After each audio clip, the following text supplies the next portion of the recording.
want a nice brunch dish or something for tea or coffee in the afternoon, or maybe a slightly sweetish thing to go for dinner, what could be better than whole wheat sawdust muffins? Just like Grandma Starchild from Schrader Street in the Haight used to make. I don't really mean the part about the sawdust, but the point is that you can make muffins with almost anything you want. And what we're going to do here today is make real whole wheat muffins that are light, delicious, and not like Grandma Starchild used to make. The important thing, or one important thing, is to start with whole wheat pastry flour, which is available more or less anywhere these days. So this is 2.5 cups of whole wheat pastry flour, 3/4 cup of sugar, 2 teaspoons baking powder, 1/2 teaspoon baking soda. We could get into the chemistry of that some other time. And 1/2 teaspoon of salt.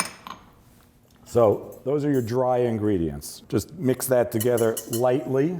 And now, there's a lot of flexibility in recipes that I do, obviously. But here you want to get the dry ingredients right. This is a cup of mashed banana. Use ripe banana, just mash it up. This mashed banana was my sawdust joke. You can put pretty much anything you want in this part of the recipe. So grated apple or zucchini or carrot or anything like that. This is where you can add walnuts, coconuts, sunflower seeds. This is where you can add spices like ginger or clove or allspice, any of those kind of sweet, warm spices, cinnamon. You have a ton of options here. Here's another place where you have an option. This is buttermilk, and it's good buttermilk, as you can see, because it's pretty thick. You could use 1/2 cup of yogurt. Many options here. You could use juices for that matter. And a stick of melted butter. As I said, these are not diet muffins. These get beaten together in no particular way. Nicely mixed, and now the idea is to swiftly and lightly mix the wet ingredients and the dry. You don't want to overdevelop the gluten that's in the flour. So get the wet ingredients in there, and like pancake batter, like quick bread, you want to distribute the liquid ingredients in there, but you don't want to beat this to death. You still see some flour, that's okay.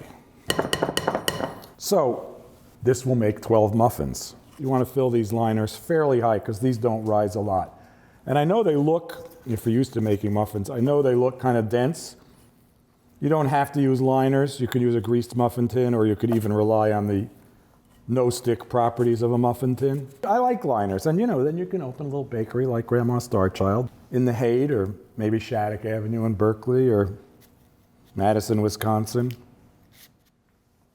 I hear the rents are okay in the Village these days. I like the mashed banana. Into the oven, 375. Check them in 20 minutes. They might take as long as 30. Very heavy. These took about 25 minutes, and you can tell they're done. Well, you can see they're done, but if you're not that experienced, you can tell they're done because you insert a paring knife or any thin-bladed object and it comes out clean. There's no wet batter on there. They rose beautifully. They smell great. You can smell the butter in them. Like I said, these are not diet muffins. I made some before, too. These are the famous Grandma Starchild sawdust muffins.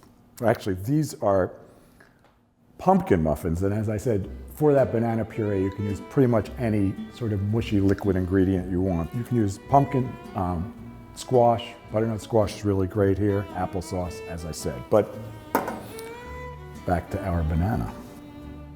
Gorgeous. This is all about lightness, the incredible lightness of muffin.